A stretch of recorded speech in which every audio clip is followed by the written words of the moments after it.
इंतहाई गलीज और गंदे होते हैं वो लोग जो अपने बाथरूम को साफ सुथरा और बदबू से पाक नहीं करते।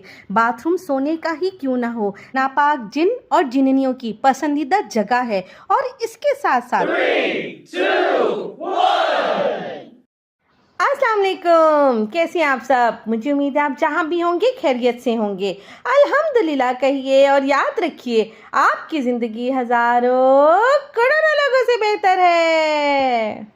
हमारा घर हमारी जन्नत है और हम अपने घर को संवारने में, उसको सेट करने में बहुत मेहनत करते हैं, लेकिन अक्सर घरों में मैंने देखा है कि बाथरूम अच्छे से साफ़ नहीं होते।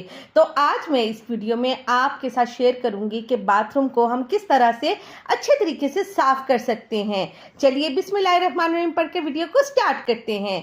सबसे पहले आपने बाथरूम में जितनी भी एक्स्ट्रा चीज़ें हैं उन्हें रिमूव कर देना है ताकि हमें चीज़ों का ज़्यादा मसला ना रहे। उसके बाद आपने, क्योंकि बाथरूम डेली यूज़ होते हैं, तो इस तरह से जितने भी हमारी टूटियां होती हैं उनके ऊपर पानी पड़ा होता है, उसे अच्छी तरह ड्राई करने के बाद आपने ये वाली दवाई लगा लेनी है। ये आराम से बहुत इजीली मार्केट से मिल जाती है। इससे जो चमक होती है वो टूटियों की बरकरार रहती है, जो आपके टैप्स होते हैं। और उसके बाद की नीली दवाई, ये तो पूरी पाकिस्तान को क्या, ये तो वर्ल्ड वाइड फेमस है और इतनी महंगी भी नहीं है। अच्छा, आपने ज़्यादा कुछ नहीं इस्तेमाल करना, आपने बस ये दवाई लेनी है और उसको, इस पूरी नीली दवाई को आपने अपने पूरे फर्श पर, टाइल्स पर अच्छी तरह फैला देना है ताकि जितने भी जरासीम है वो आराम से मर जाएं और हम आराम से अपना जो बाथरूम है वो यूज़ कर सकें। जब आपने ये नीली दवाई आपने अपने फर्श पर डाल दी तो 15 मिनट के बाद जो बर्तन धोने वाली जाली होती है उसके साथ अपनी टाइल्स पर अच्छे तरीके से रगड़ना है कि सारी की सारी मैल जो है ना वो आराम से उतर जाए, और उतर भी जाती है। अच्छा, फिर उसके बाद आपने झाड़ू पकड़नी है और एक दफ़ा फिर अच्छे तरीके से रगड़ना है। आप खुद देखेंगे आपको किसी भी किस्म की ज़रूरत नहीं रहेगी। यहाँ तक अभी तक मैंने कोई भी सर्फ इस्तेमाल नहीं किया, और यही सर्फ ये जो जाली है, इसी जाली के साथ आपने अपने टाइल्स पर भी अच्छे तरीके से रगड़ कर उसको साफ करना है। कमोड को अच्छे तरीके से साफ करें। बाथरूम सोने का ही क्यों ना बना हो, नापाक शैतान, नापाक जिन और जिन्नियों की पसंदीदा जगह होती है, इसीलिए बाथरूम की सफाई पर खसूसन ध्यान देना चाहिए। अच्छी तरह आपने नीली दवाई को अच्छी तरह स्प्रेड कर दिया तो 15-20 मिनट छोड़ दें। चलिए अब चलते हैं हम टूटियों की तरफ, यानी टैप्स की तरफ। जो हमने दवाई लगाई थी वो आपने आराम से कोई पुराना टूथब्रश पकड़ना है और उसको गीला करके इसके ऊपर अच्छी तरह रगड़ें। यकीन करें जितने भी खारे पानी के ये दाग होंगे और जितनी भी मैल होगी वो आराम से उतर जाएगी। आपके टैप्स इस तरह से चमकेंगे जैसे अभी आपने लगाए हो। चलें, उसके बाद आपने सर्फ डालना है टाइल्स पर और एक दफ़ा फिर आपने स्पंज की मदद से इसको अच्छी तरह रगड़ना है ताकि अगर थोड़ी बहुत ही मैल रह भी गई है तो वो जब हम पानी का यूज़ करेंगे तो वो आराम से उतर जाएगी। अच्छा, फिर उसके बाद आपने क्या करना है कि क्योंकि हमने नीली दवाई अपने फ्लोर पर भी फेंकी थी, जो कि लाजमी फेंकनी भी चाहिए, तो हम अब झाड़ू की मदद से जो सर्फ भी गिराया था, तो ये नीली दवाई और सर्फ ये दोनों अच्छे तरीके से रगड़ रगड़ साफ करें ताकि ये आराम से चमकने लग जाए। आपको पता है मैं ये बाथरूम तकरीबन 13-14 साल हो गए हैं मैं ये बाथरूम यूज़ कर रही हूँ, और ऐसे लगता है जैसे आज ही हम लोगों ने बनवाया हो, क्योंकि सफाई पर कोई कॉम्प्रोमाइज़ नहीं होता। इसी तरह कमोड जो है वो भी नीली दवाई और सर्फ के साथ अच्छे तरीके से धोने के बाद आप उसे फ्लश आउट कर दें ताकि आपका कमोड बिल्कुल साफ़ सुथरा हो जाए। कमोड को साफ़ करने के बाद अब दिखाती हूँ मैं आपको टूटियाँ यानी कि टैप्स की। ये देखें कितने शाइन कर रहे हैं, और जो थोड़ा बहुत पानी होगा वो आपने ड्राई कपड़े के साथ साफ़ कर लेना है। उसके बाद हम करते हैं ये मिरर साफ़, क्योंकि हमारे बाथरूम में मिरर्स भी तो लगे होते हैं ना, तो मिरर्स को भी आपने अच्छे तरीके से डेली आपने इसको साफ़ करना है, क्योंकि घर हमारा है तो हिफाजत भी हमने खुद करनी है। सारे काम हो गए, अब हम इसे अच्छे तरीके से वाइपर करके जितना एक्स्ट्रा पानी है वो निकालते हैं, और उसके बाद जो साफ़ टाँकी होगी ना वो हमने लाजमी माननी है। ये देखें, अब आप बिफोर और आफ्टर आराम से देख सकते हैं कि हमारा बाथरूम कितने अच्छे तरीके से साफ़ हो चुका है। लेकिन ध्यान रहे, जो आपने कपड़ा यूज़ करना है वो ड्राई भी हो और साफ़ भी हो। अगर पानी रह गया तो वो एक तो बुरा भी लगता है, और जो यूज़ करने आएगा उसका पाँव पाँव भी स्लिप हो सकता है। तो ये सारी जो प्रिकॉशंस होती हैं छोटी छोटी, ये हमें ज़रूर अपनानी चाहिए। यहाँ मैं एक बात ज़रूर मेंशन करना चाहूँगी, जब भी आप बाथरूम में दाखिल हों या बाहर निकलें, दोनों सूरतों में लाजमी आप दुआ मांगा करें। बाथरूम में एंटर होने की दुआ ये है, बिस्मिल्लाहि अल्लाहुम्मा इन्नी आऊज़ु बिका मिनल खब्सी वल खबाइस। शुरू अल्लाह के नाम के साथ, ए अल्लाह बेशक मैं आपकी पनाह चाहता हूँ नापाक जिन्नों से और नापाक जिन्नियों से। और बाथरूम से बाहर निकलकर आपने पढ़ना है गुफराना का, आपसे बख्शिश तलब करता हूँ या करती हूँ। ये दुआ पढ़ने से आप अल्लाह की एक तो हिफाजत में आ जाएंगे और किसी भी किस्म के आप जादू टूने से या किसी भी किस्म की बुराई से आप बच जाएंगे। बाथरूम साफ़ हो गया, शीशे साफ़ हो गए, मनी प्लांट लगा लिया। चलें अब मैं आपको बताती हूँ कि आपने अपने टॉवल्स को और अपनी चीज़ों को आपने किस तरह से ऑर्गेनाइज करना है। हमारे टॉवल्स, हमारी एसेसरीज अगर अच्छे तरीके से नहीं पड़े होंगे, मेसी से होंगे, तो वो भी अच्छा नहीं लगेगा।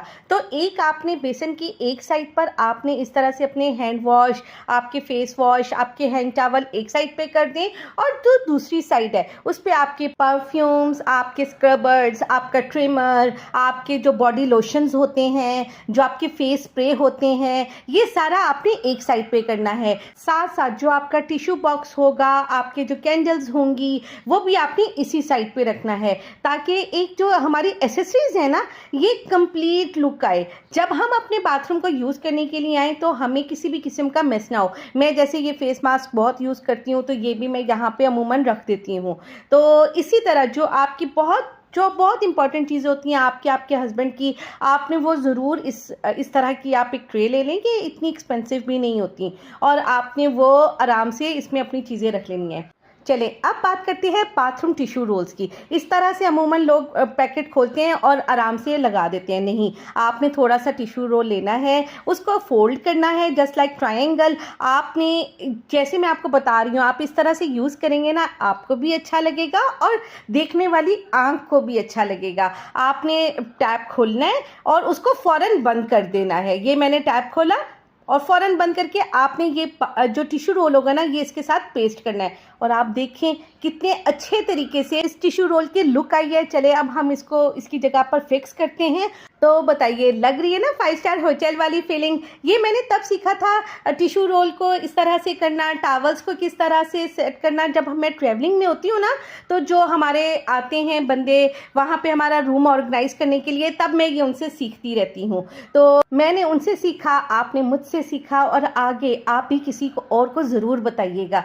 इसी तरह ही हमारा जो इल्म है ये बढ़ता है।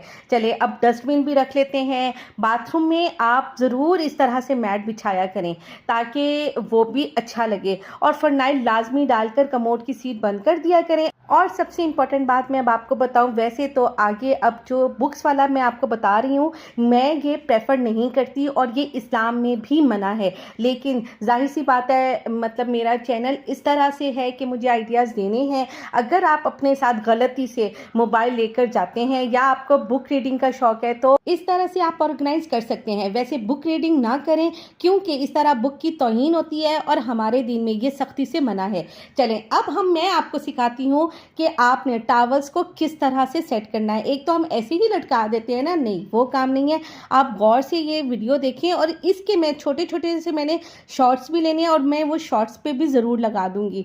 तो आपने इस तरह से टॉवल्स को सेट करना है, और आप देखिएगा कि आपका ना ये पूरा एक 5 स्टार होटल वाली आपके बाथरूम की लुक आने वाली है।